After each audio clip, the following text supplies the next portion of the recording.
out front in that Ferrari, feeling fast, obviously, as he said a bit earlier on. So if you're him, really, ideally, you want to just eyes forward and try and build as big a gap as you can whilst the car is feeling good. Of course, tyre wear on as well here, so easy to burn these wet tyres if it gets into difficult conditions, but I think it's going to be a fun race, this one, Tom. Yeah, we'll see what happens, because of course it can dry out. There is that possibility with the dynamic weather. Will someone go on to the intermediate tyres? Will they make a gamble and go straight onto the dry combat tyres? We'll wait and see what is going to happen over the course of this 28-lap race. But round 2 of the 2024 Gran Turismo World Series is about to begin. We're ready to go racing here in Prague as Mohamed Badima and Ferrari will lead the field across the line, and we are underway then here at the Red Bull Ring as we head up towards the first corner. Badima, Hensey, then Fenton, Drumont, Laboutelet. Don't expect any rash moves in towards turn 1, out of turn 1 into turn 2, and then the heavy braking zone of turn 3 is where we should see drivers getting themselves in position for the first overtakes. You saw Fenton there running a little bit wide on the exit of turn 1. That's left him under attack already from Kylian Drumont in the Subaru as we head up the rise in towards turn 3. Badima's got the lead. Second place there for Hensey, looks pretty sure, but what about what's happening further behind? Drumont right on the back of Fenton. Don't think he was able to launch a move, but you got Laboutelet and Ura in position there side by side. Fifth place for Laboutelet as he drags alongside and then past the Mazda and up through into fifth place. Iran Darush in the background in the Chevrolet going around the outside, perhaps, of Paul Ura, and Mazda who's looking to the inside of Laboutelet. Cars getting very close contact there between Hensey and Badima at the head of the field. Estevez there having an awful time, I think, spinning down at the T4 there at the back of the pack. So bad to worse for him, but meanwhile the mid-pack is everyone for themselves. Contact again, I think this time between Darush and Drumont. These guys are fighting for their lives whilst racing each other out there. Horrible conditions to drive in these, but this really shows the talent of these drivers and it shows the strengths and weaknesses of the cars too, as Drumont just struggles to get the throttle there out of the Subaru. Fenton hangs on in third for now.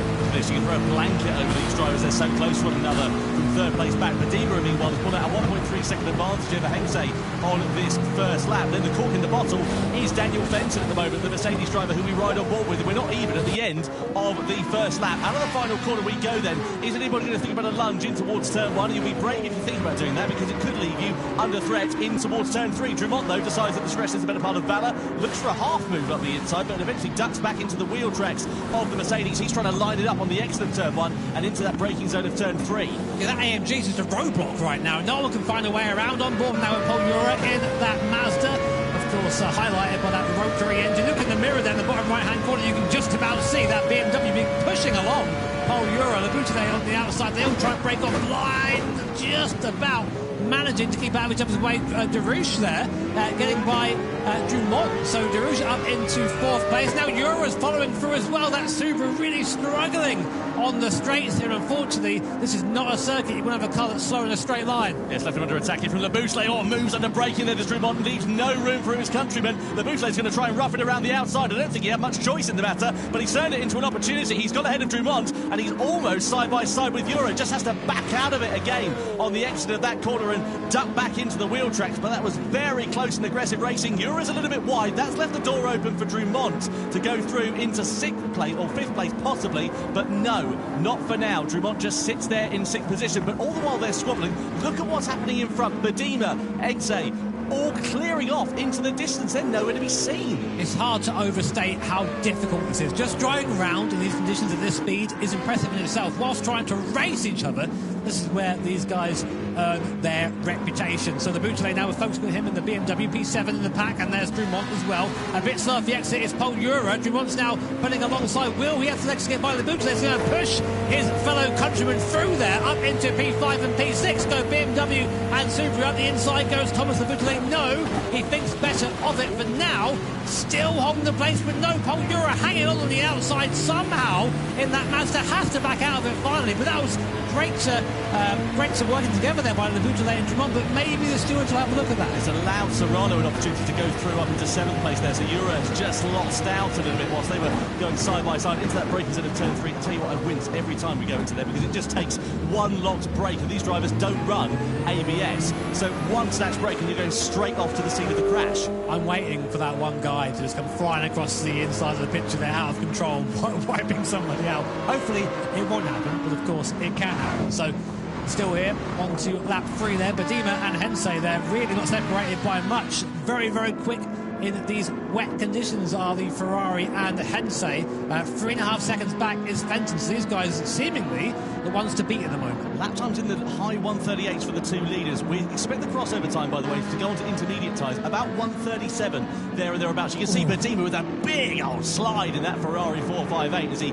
came through the right-hander. But that's the crossover time. Rain is still coming down as it stands for now. So just keep an eye on the weather conditions. If it starts to dry out, when the times get down into the 1 minute 37s, that's when we should see drivers thinking about boxing for inters. Yeah, I'd love to take a look at the weather radar, of course, a feature in Gran Turismo 7 to see sort of what's coming, what's happening there. But wipers still on for now. Rain is still falling for now, so we'll keep an eye on that and see if things get any better. But going over T1 again, Badima stretching his legs a little bit. The gap now up to 1.2 seconds, but it seems a little bit weak through T1. That's where Hensei comes back at him. Here's a replay. Here's what happened here between Jose Serrano and Labuta, who go down towards T4. Heavy on the brakes, contact there. Oh, and off goes Serrano. He spins. Oh, what a shame there for Jose Serrano after such a strong showing in the Montreal round. Yeah, a bit of a hand-fisted attempt there for the Spaniard, I'm afraid to say, as he went into the braking zone of turn 4. Labuta, we ride on board with him and Drummond, all out of shape there, and then contact spins round Drummond.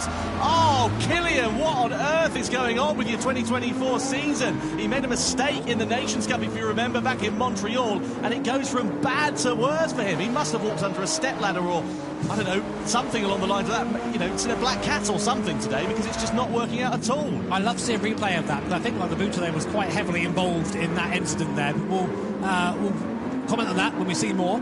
For now, there you go, the stewards having a look at that. We have live stewards here at the event, straight into the action, straight into the investigation, and we'll get back to you as soon as we know more. But that does put, as you say, Killian Drummond at the back of the back, and Coque Lopez will be happy with that because he's getting enough place out of it, but not moving forward.